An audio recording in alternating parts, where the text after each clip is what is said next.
Hey guys, this is Al again.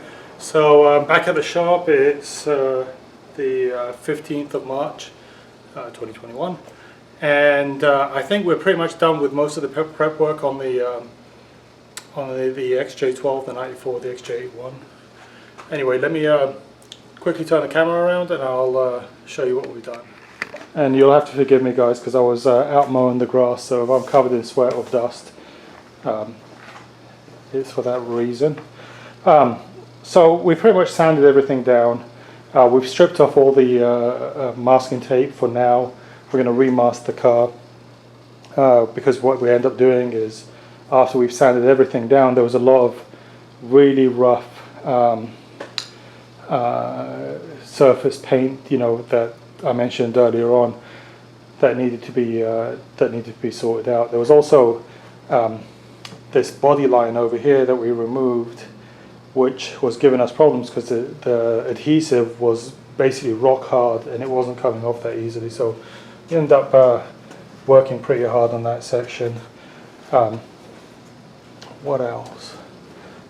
Okay, this corner had a dent in it that we need to, we've basically fixed it. And we've obviously sealed up all the adhesive. There was holes on those chrome strips that we sealed up, so that's where you see that primer, tiny little chunks of primer. And then lastly, there was a ding. I've got masking tape all over my tube in a second. Lastly, we had a ding in the front fender that we fixed as well, so it wasn't really a bad ding, just pulled it out slightly and skimmed coated with a little bit of filler and then primered it. So lastly what we did is we took it out and we gave it a wash, used like an abrasive cleaner to make sure that we just basically cleaned everything up and degreased it. And pretty much right now it's going to be ready for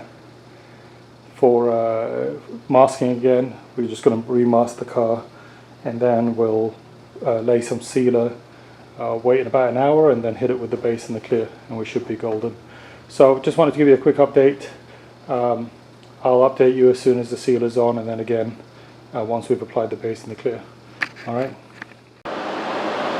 guys, so the sealer is on, and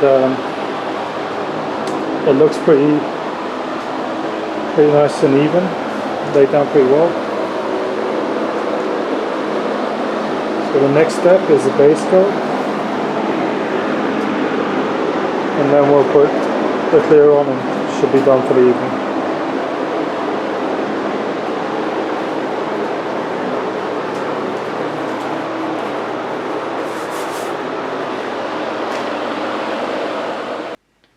Hey guys, this is Al. It's Thursday the 16th of September.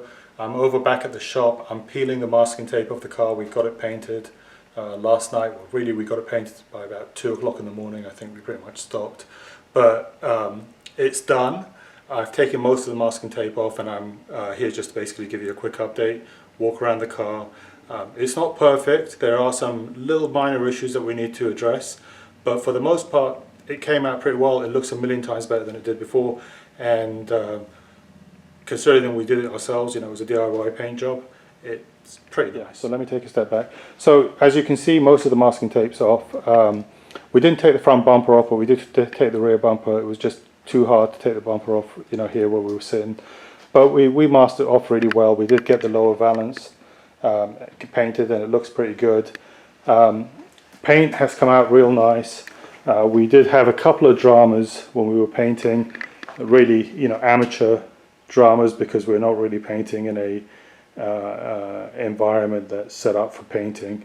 So we ended up getting lots of water in the compressor in the air lines.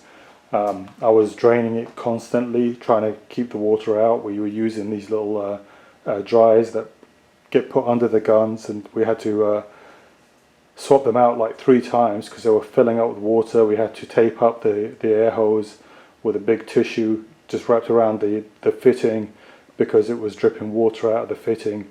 So we had a couple of problems, but we worked through them. You'll see if you look carefully, let me see if I can get like a shiny piece right here. There's a teeny weeny bit of trash in the paint, but you know, it laid out pretty nicely. That's more because, you know, this isn't a downdraft booth. So what happens when you spray, some of the material hits the paint as it should, some of the paint hits the metal, some of it bounces up in the air, and then it kind of comes down as a dust. So you've got a tiny bit of trash. She is a bit of a trashy girl right now, but that's nothing that I'm too concerned about. I think that would come. I don't even think we need to wet sand or do anything with it. I think just a cut and buff, and that'll solve that problem. This fella is forever enshrined in the car. I'm not taking him off. I'm leaving him here as a warning to other insects not to fly into my booth while I'm painting. So that's one of the things that we have to deal with, and I think I'm just not going to deal with it. I think he's just going to stay there. I did notice, so we had a body line, piece of body trim that runs across here, and the adhesive was so strong that we end up using a DA sander to sand down the adhesive because it just wasn't coming off. We were trying everything.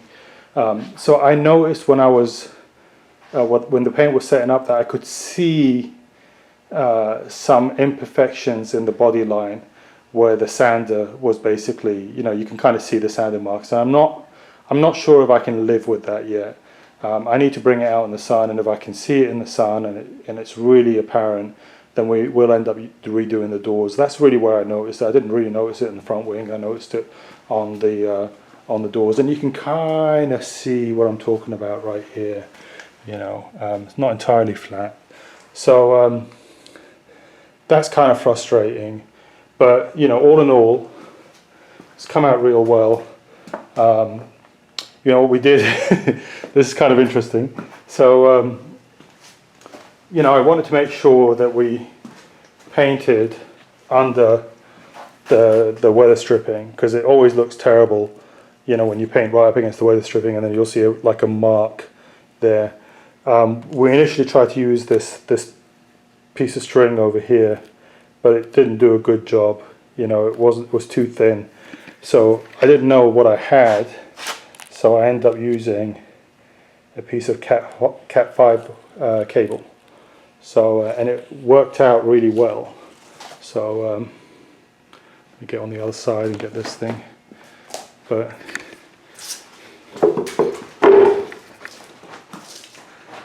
yeah, it worked out really well. It was just thick enough to basically stuff under the weather stripping, so that you can paint behind the weather strip. And always makes me nervous when I do these things, but okay. You can see here I had some other piece of masking tape that I was stuffing in there so that it would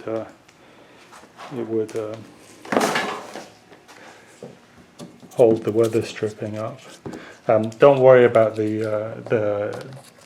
this stuff. This is just adhesive marking from the masking tape. It's nothing that can't come off with a little bit of like rubbing alcohol or something like that would take it off. But yeah, that worked out real nice, because it basically allowed the paint to get behind the weather stripping, which means that you don't see this hard line that goes up against the weather stripping, which is something that a rookie like myself used to do all the time when I painted cars. I'd always end up basically leaving a hard line. So I'm happy that this has come out the way it is. We've got more Cat 5 cable. So getting into paint and body, invest in some Cat 5 cable, because it seems like it works really well. Only real problem that I had is I screwed up this door and the way to mask on it against it. There's a rubber gasket, and I didn't want to take the door handle off, and I kind of regret it now. So I don't know what to do about that yet. Obviously the easiest fix is to basically find that rubber gasket and buy a new one, put it on, and then you never see it again. But you know, I think I'll try that first before I try to redo the door, because it's probably the easiest thing to do. And that's it really. I think it turned out really nice.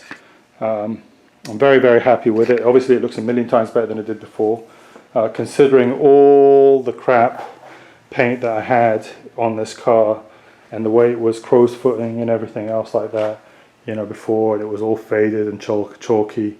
It looks really nice. You know, I'm really happy with it. I will say, you know, for anybody who's thinking about painting your car,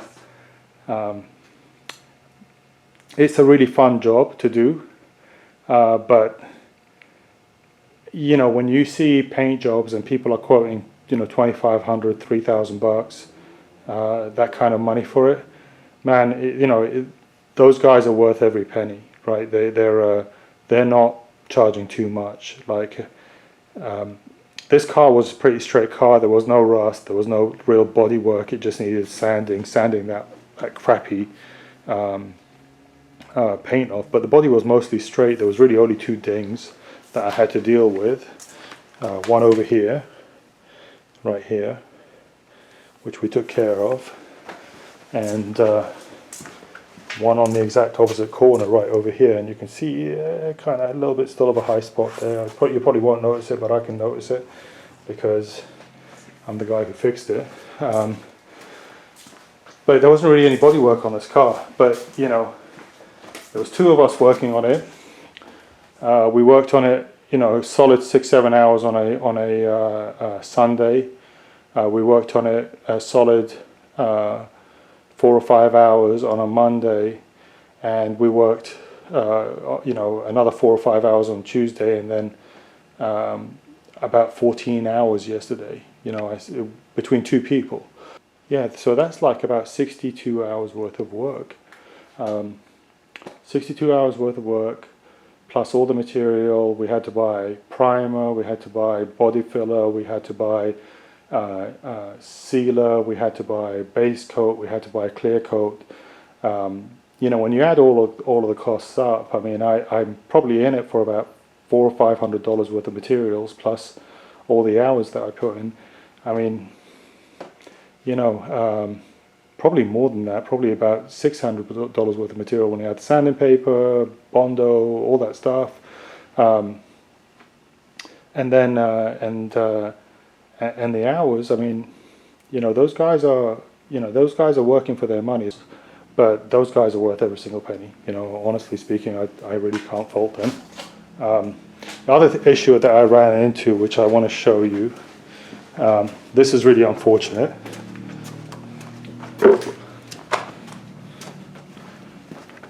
So when we pulled the rear bumper off, we found out that it was cracked, and I guess this piece connects to this piece, and it was cracked. So you know, that's really unfortunate. So I got to figure out a solution for this before I put the bumper together. Maybe I can get some metal and some really strong epoxy and kind of glue like a metal strip into those pieces so that they can hold together. But it's a problem, and it's something that I have to fix before I put the bumper back on. So that's the other thing that I have to do before I put the car back together again. I also ran into a problem when we were taking the bumper off, where when I went to take the bumper off, we took the carpet out, and it was just full of water, and there was mold in there, and it was nasty, and it stunk. You could tell there was water that had been sitting there for a long time.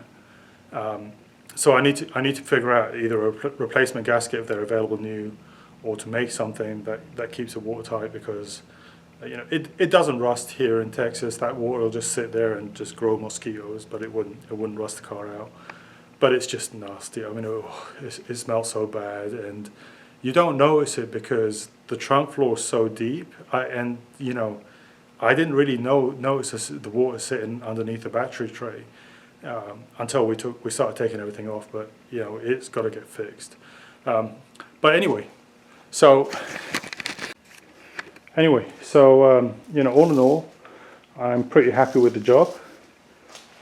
It came out okay, didn't come out terribly. I got masking tape all over the floor, so I just keep walking all over it. Not too much trash. It will buff out pretty nicely, and I think it looks a million times better.